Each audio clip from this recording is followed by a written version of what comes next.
Bye. My name is Elise Darden. I am 34 years old.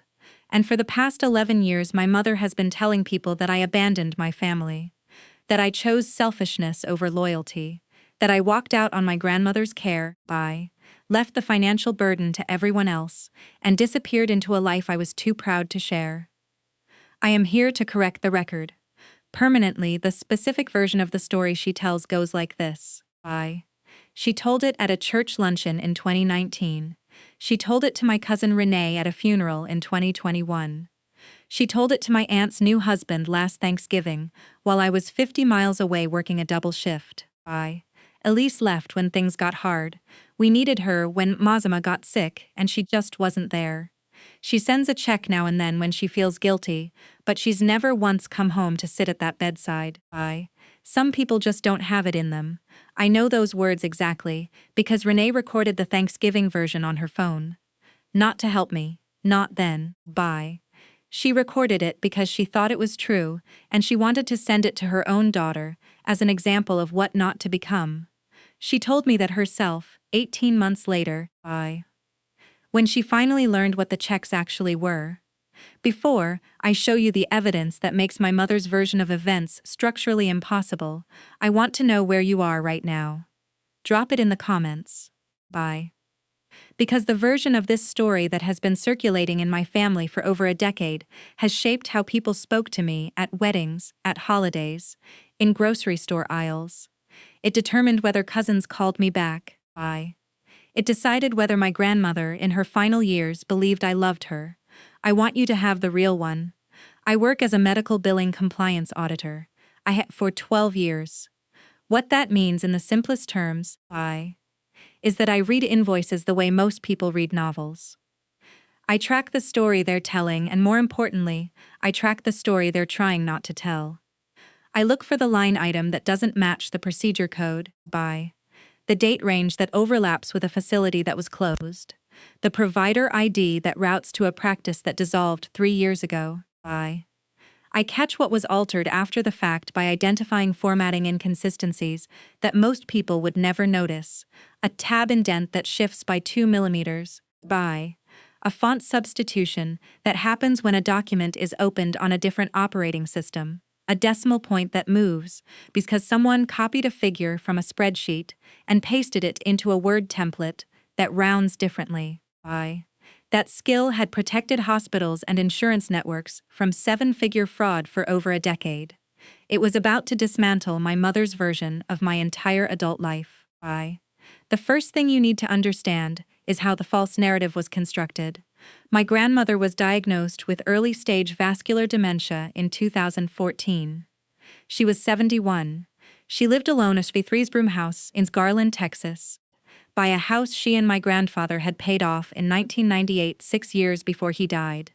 When the diagnosis came, my mother organized a family meeting at her Angstrom table, the long walnut table she'd bought when she remodeled the house in 2012. The one she seats 12 at every Thanksgiving and treats like a boardroom. She announced that Grandma would need full-time care within 2 years, that the family would need to pool resources, and that she, my mother, would manage the finances. She looked at me when she said the last part. Elise, you're good with numbers. You can send your share to me and I'll handle the rest. It's simpler that way. I was 23. I had just started my second year at the compliance firm. I was earning $41 set a year and living in a studio apartment in Fort Worth with a window unit that froze every third night. I said fine. I asked how much. She said $800 a month. I didn't flinch. I set my coffee cup down on the edge of her table and left a small ring on the wood that she wiped away before I'd finished standing up. I did not argue. I did not ask where the money would go, specifically. My hands were folded in my lap, and something behind my sternum went very quiet, the way it does when a column of numbers in front of me stops adding up, and I haven't yet identified which line is wrong. Cold math. The instinct was already running, I just didn't have anything to apply it to. Not yet. I sent $800 every month.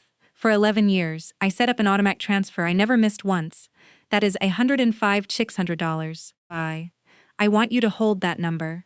My mother told people I sent a check now and then when I felt guilty. She was standing in rooms full of family members, some of whom I loved. Saying this while $800 left my account on the first of every month, like a second rent payment, that I never once complained about. I didn't complain because I believed it was going to my grandmother's care. I believed the home health aides my mother described were real. I believed the medical expenses she occasionally summarized in vague group texts were accurate. I believed the modifications she claimed to have made to Grandma's house, the walk-in shower conversion, the stair rail, the medical alert system, had been installed. Snorts. The irony is that I audit medical billing fraud for a living. I catch people who fabricate invoices and misroute funds and build paper trails designed to look legitimate under casual inspection. I do this 40 hours a week. I have an office with a filing cabinet and a whiteboard covered in red string timelines. And for 11 years I never once asked my mother for a receipt. I just trusted the invoice because the person sending it was my mother. The false narrative served a specific architectural purpose. If a family believed I was absent, selfish, uninvolved, then no one would ask me what I knew.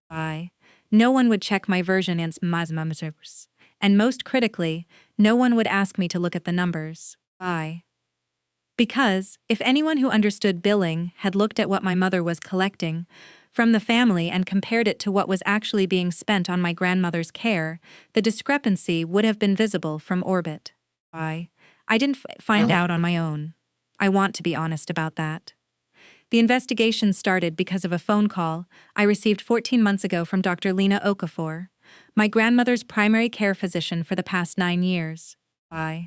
Dr. Okafor called me directly, not my mother, because she had my name and number listed as the emergency medical contact on file. My mother didn't know that. She had listed herself as the primary contact, but my grandmother, in a moment of clarity during a 2018 appointment, had asked the receptionist to add me. The receptionist wrote it on a sticky note and entered it into the system that afternoon. My grandmother apparently said, "Put Elise." She pays attention. Dr. Okafor called because my grandmother had been brought into the clinic by a neighbor, not by a home health aide, and she was showing signs of medication mismanagement. Specifically, she had not been taking one of her prescribed medications for what appeared to be several months. Dr. Okafor asked me whether the home care team had changed recently. I said I would check with my mother. She paused. Then she said, "Very carefully, Mrs. Darden, I want to make sure we're looking at the same care records. Would you be able to confirm the name of the home health agency currently providing your grandmother's daily support?" I didn't know the name. I realized, sitting at my desk with my headset on and a compliance audit open on my second monitor, that I had never known the name. My mother had described the caregiver and the aide in general terms for years. I had never asked which agency. I had never asked for a care plan. I had never asked for anything, because asking would have meant doubting, and doubting my mother was not something the family structure permitted. I told Dr. Okafor I would find out and call her back. Then I sat in my office chair without moving for a long time. My pen was in my hand. I was clicking it, the way I do when a file is wrong, and I am running the numbers backward to find where the alteration began.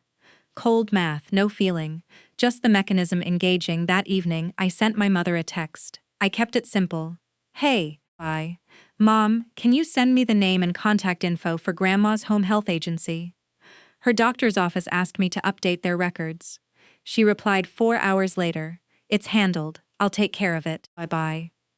She did not provide a name. I want to tell you what I did over the next 3 weeks, because this is where my profession stopped being something I did for other people's hospitals and became something I did for my own family. I started with the obvious. I called the 3 largest home health agencies serving Garland and the surrounding area. I gave them my grandmother's name, date of birth, and address. None of them had her as a current or former client. I expanded to the 5 next largest agencies. Same result. I then searched the Texas Health and Human Services Provider database for any licensed home care provider associated with my grandmother's address. Nothing. Then I found something else. By. I requested my grandmother's Medicare claims history using the CMS portal. As her listed emergency contact with medical power of attorney documentation, which I'd signed in 2016 at my mother's request, by a detail she had apparently forgotten, I had access. The claims showed regular physician visits, quarterly lab work, and pharmacy claims. There were zero claims from any home health agency, no aid visits billed, no skilled nursing, no occupational therapy, no daily living assistance. For 11 years, the care my mother described to the family in texts and phone calls and holiday conversations had generated not a single billable event.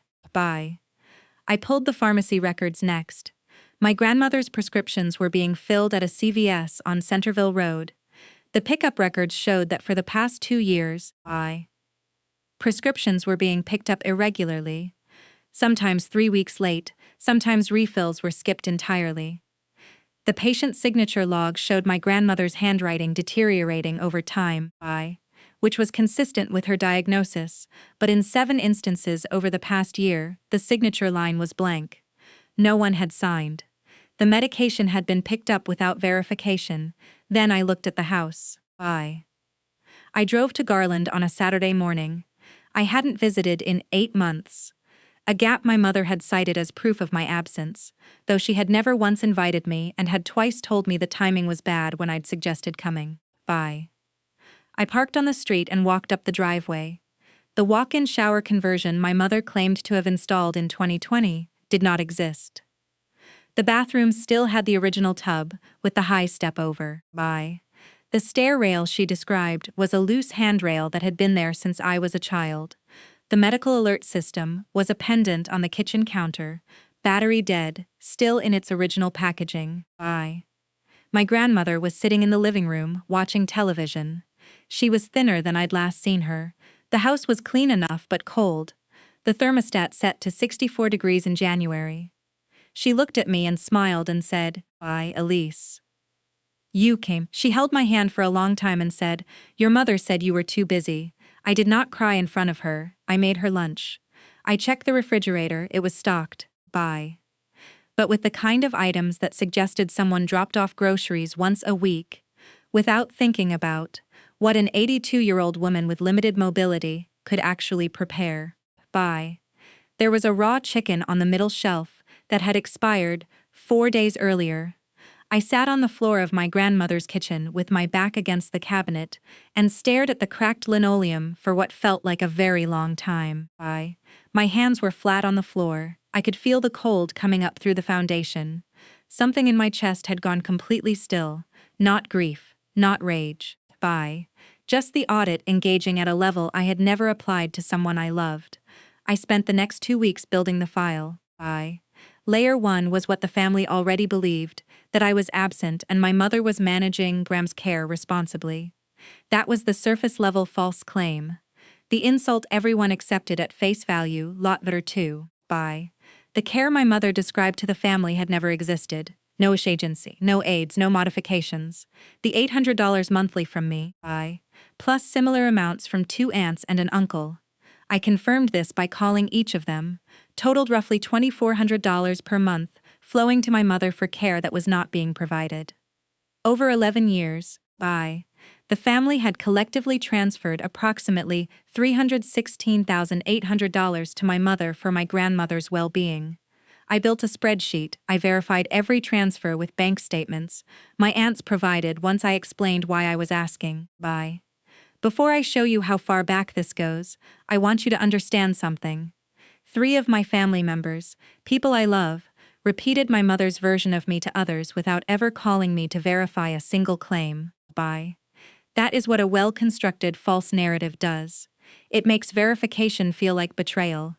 If you've ever told someone else's story without them in the room, this part is for you. Last day 3. This was not the first time. In 2009, when my grandfather was in his final months, my mother had managed a similar arrangement. The family pooled funds for hospice supplemental care. My grandfather's hospice records, which I obtained through the agency that still had archived files, showed that the supplemental services my mother claimed to have arranged, additional comfort care hours, a specialized mattress, by nutritional support were never ordered. The hospice coordinator's notes from November 2009 included a line that stopped me cold. Family contact, daughter Sheila Darden, declined recommended additional support hours, by stating family would provide equivalent care privately. The family was sending money for services that were declined at the source. Late for the house, by my grandmother's house, the one she and my grandfather paid off in 1998, had a second mortgage taken out against it in 2017. I found this through a title search at the county clerk's office. The mortgage was for $94,000. By the borrower listed was Sheila Darden, acting under a power of attorney document that I had never seen, and that my grandmother, according to her physician's cognitive assessments from that period, would not have had the capacity to fully understand. The funds from the mortgage had been disbursed to an account that did not match any of the accounts my mother used for family care transfers. I traced the routing number. It belonged to a brokerage account in my mother's name alone. She had leveraged my grandmother's paid-off home to fund a personal investment portfolio while collecting monthly payments from 4 family members for care she was not providing. The document that exposed the power of attorney was almost perfect. The notarization was properly formatted. The witnesses were listed. My grandmother's signature appeared in the correct location. But the signature itself, I noticed this, because I have spent 12 years looking at documents where a single misplaced character changes everything, was missing the looped tail on the lowercase d, that my grandmother has written the same way since I was old enough to watch her sign birthday cards. The D in Darden on the POA was printed, not cursive, a small thing, the kind of thing no one catches unless they've been trained to look at signatures the way I look at billing codes. I showed it to a forensic document examiner I work with professionally. He confirmed the signature was inconsistent with exempts from the same period. Renee was the one who shifted. My cousin Renee, who had recorded my mother's Thanksgiving speech as a cautionary tale about me, who had repeated the narrative to her own daughter, who had once told me at a barbecue that I should try harder with your mom because family is family. Renee was at my Aunt Patricia's house the evening I laid the Medicare records and the bank statements on Patricia's dining room table. She didn't say anything for a long time. She picked up the spreadsheet and read every line. She set it down and looked at me and said, "I sent that recording to my daughter. I told her you were the one who left." She left the room. She came back 20 minutes later with her eyes red and said, "What do you need me to do?" She was the one who called the other aunts. She was the one who organized the meeting, and 6 weeks later, she was the one who texted me at midnight. "I'm sorry I believed her. I'm sorry I didn't call you and ask." I read the text in bed. I set my phone on my chest. I did not respond that night. The apology was real. It was also 11 years late. Both of those things were true at the same time. My mother chose to have the family meeting at her house, her dining room, her walnut table, 12 chairs. She had made coffee and set out a plate of cookies, which struck me as the most revealing detail of the entire evening. She still believed this was a conversation she could host. She sat at the head of the table.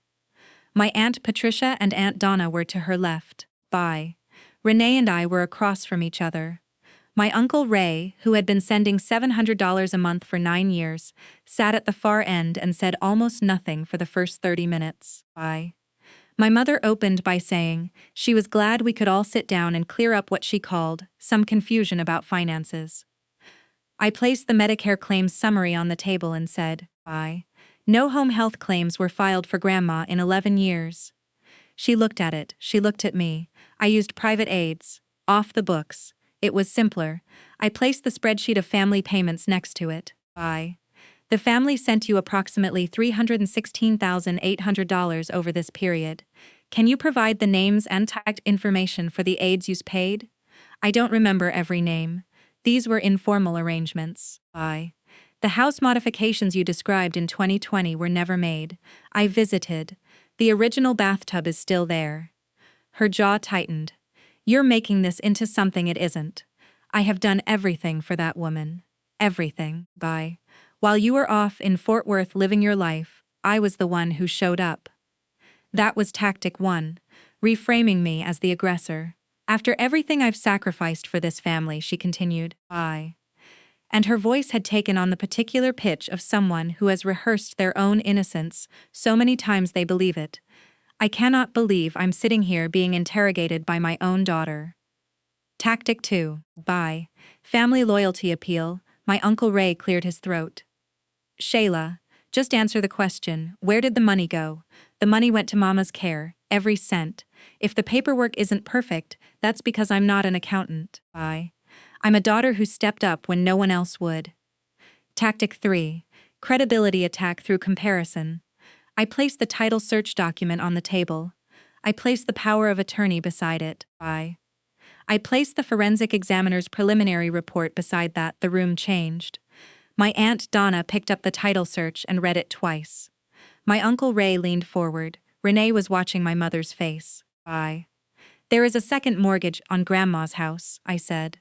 Taken out in 2017 under a power of attorney document that contains a signature inconsistency consistent with fabrication. The funds were routed to a brokerage account in your name.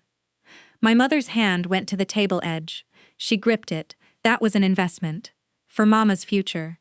I was protecting her assets. She doesn't know about it, does she? Silence, and then the front door opened. Dr. Lena Okafor walked in. Renee had asked her to come. She had agreed, because she had smiest Ningers as my grandmother's physician and had documented, in clinical notes the family had never seen, repeated concerns about inadequate home support, medication gaps, and a patient whose emergency contact, my mother frequently canceled or rescheduled follow-up appointments. She stood at the edge of the dining room, holding a manila folder, and said, I'm sorry to interrupt. I was asked to bring your mother's care summary. I think it's relevant to what you're discussing. She placed the folder on the table. 9 years of clinical notes. Every missed appointment. Every medication gap. Every time she had recommended home health support and been told it was already in place. My mother looked at the folder. She looked at Dr. Okafor. She said, this is private medical information.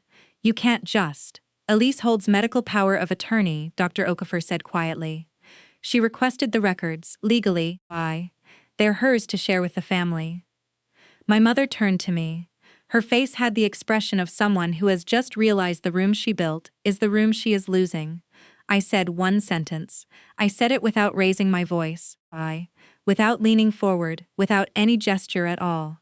You told people I abandoned her so that no one would ask you where the money went. I did not say anything else. I didn't need to. The consequences arrived the way weather arrives. Not all at once, but steadily, and then all at once. Within 2 weeks, my Uncle Ray retained an attorney. The attorney sent my mother a formal demand for an accounting of all funds received for my grandmother's care. My mother's initial response, sent through her own attorney, claimed the amounts were gifts and not subject to accounting.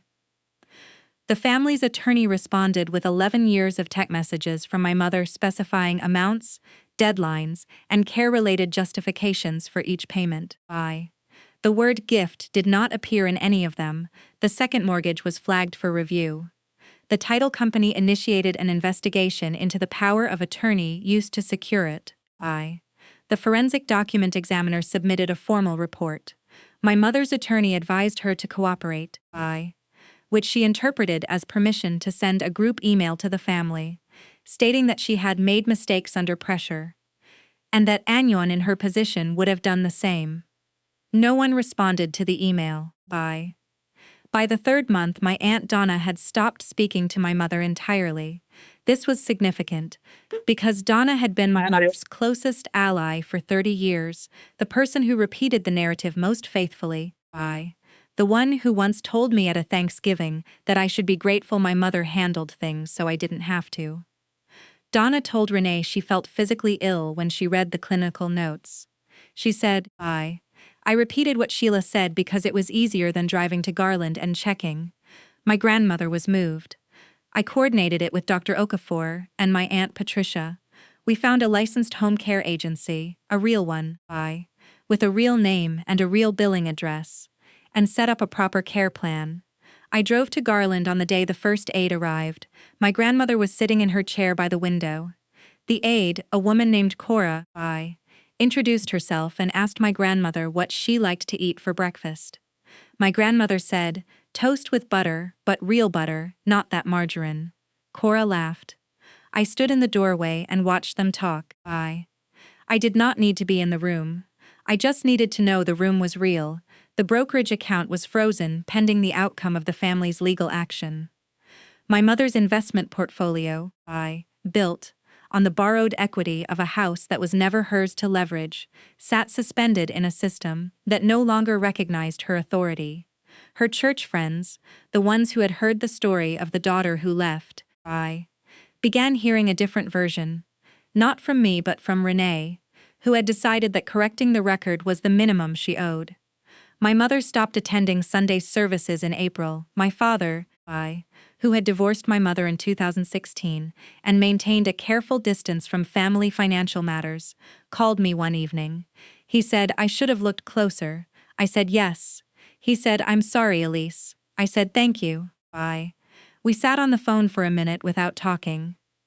Then he said, "Your grandmother always said you were the one who paid attention." I said she was right. Renee came to Fort Worth in June. She sat in my apartment and drank coffee, and told me she had deleted the recording from Thanksgiving. She said she had called her daughter and explained what had actually happened. She said her daughter had asked, so Elise was the one who was paying the whole time, and Renee had said yes. The apology was real. The 11 years it didn't exist were also real. I told Renee I was glad she came. I did not tell her everything was fine. Some things need to stay unfinished so they can finish honestly, in their own time. I want to say something about what it costs to live inside someone else's version of you. For 11 years, I moved through family gatherings and phone calls and holiday texts, knowing that the person people described when they said my name was not me. She was a sketch my mother had drawn, selfish, absent, indifferent, and handed to everyone who would accept it. And most people accepted it, because checking would have required effort, and effort would have required doubt, and doubt would have required them to reconsider the person they trusted most. A false narrative does not survive because it is believable. It survives because dismantling it is inconvenient. The people who repeated my mother's story were not cruel. Most of them were tired or loyal, or simply unwilling to sit with the discomfort of not knowing. But the effect was the same. Every time someone nodded along, every time someone passed the story forward without picking up the phone and asking me directly, the lie became load-bearing. It held up a structure my mother needed, the structure in which she was the devoted daughter, and I was the one who left. The cost of that structure was my grandmother's care, and my family's money, and 11 years of my name, meaning something I never earned. I think about what we owe the people we speak about in their absence. Not just the obligation not to lie, though that should be obvious and apparently is not, but the obligation to verify, to call, to ask the person directly before treating someone else's summary as settled fact. The record has been corrected now, not because someone believed me on faith, but because I built the correction the same way I build every audit, one document at a time, one line item at a time, one verified fact laid beside one unverified claim until the distance between them became impossible to ignore. Last week I drove to Garland and had breakfast with my grandmother. Cora made eggs. My grandmother held my hand across the table and said, "Elise, you've always been the one who shows up." I said, "I know, Grandma." She said, "I know you know." I just wanted to say it out loud where someone could hear. There is a document in my filing cabinet at home. It is a printout of every monthly transfer I made over 11 years. Everyone. Dated, verified, highlighted in yellow. $105,600. On the first page, in my own handwriting, I have written 3 words in the margin. It wasn't guilt. The same claim my mother made about my payments, that I sent money out of guilt, sporadically, when I remembered. The record says otherwise. The record has always said otherwise. The difference is that now, the people who matter have finally read it. Bye. If you told someone else's story without them in the room, whose version did you tell? And when the full record finally came out, did you go back and correct the version you passed on? Bye. This story is a fictional narrative created for entertainment, education, and dramatic reflection. We hope it reminded you that your dignity is not negotiable, and that setting a boundary, even a painful one, can be an act of love for yourself and everyone the pattern would have reached next.